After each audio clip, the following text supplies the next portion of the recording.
Greetings from my underground lair. So, as you can probably tell from my desktop, the topic of the day is going to be good old Dred Scott. So, it's a famous, very famous Supreme Court case that was decided in 1857. It was decided in 1857, but the case itself actually started earlier than that, like 1855, 1856, because it takes a long time for Supreme Court cases to, go through the system. Now, it's a lot to squeeze into a 5-minute video, but we're going to try to, make do. But if you want something a little bit longer, Khan Academy, you can find its video on YouTube or on the website, has this really nice 18-minute video where they bring in other experts and they talk about legal ramifications of the case and everything. Very worthwhile. Also, the Khan Academy site has a text, which I will include on my Google Classroom. But anyway, let's get down to the nitty gritty.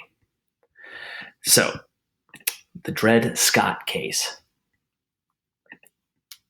So, Dred Scott was a slave who was born in the early 1800s. Now, his first master was in Mississippi.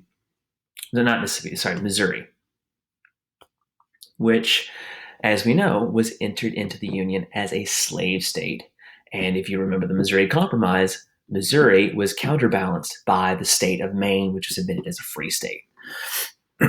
Also, if people recall the Northwest Ordinance, which was passed in 1787, that declared that all of the Northwest territories, meaning Illinois, Ohio, Indiana, Michigan, what would be now called Wisconsin, that whole area was designated as a free state territory. Slavery was not permitted. So I know it doesn't seem related, but you're going to find out that it is related very, very shortly. So Dred Scott, his first master was a Missouri slave owner. Missouri slave owner bought a plantation in Alabama. They moved down to Alabama. That didn't work out. So it sold off the plantation, moved back to Missouri. His first owner wound up selling him to a different owner from Missouri. And this owner was an Army doctor. So Army, personnel, they get moved around a lot, back and forth from base to base to base. If you have anybody or know anybody in the military, you know that this is true. They get moved all over the place. So he wound up getting stationed at a base in Illinois. And Illinois, as we just mentioned, was established as a free state. So Scott was a slave in Missouri, and his master took him into Illinois and then up into Wisconsin. So both of these places were free states before returning to Missouri.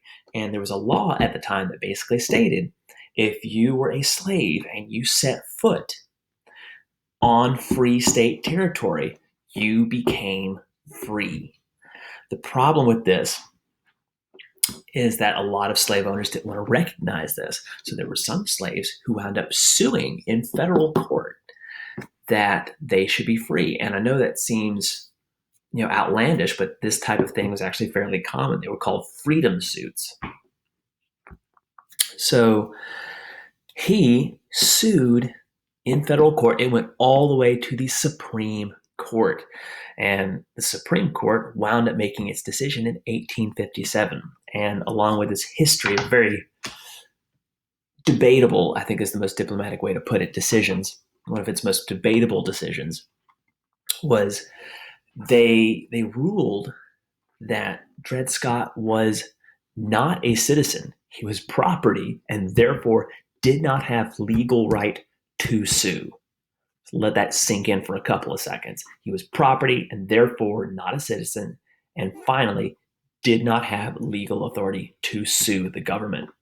And two, basically what we just said, slaves were property.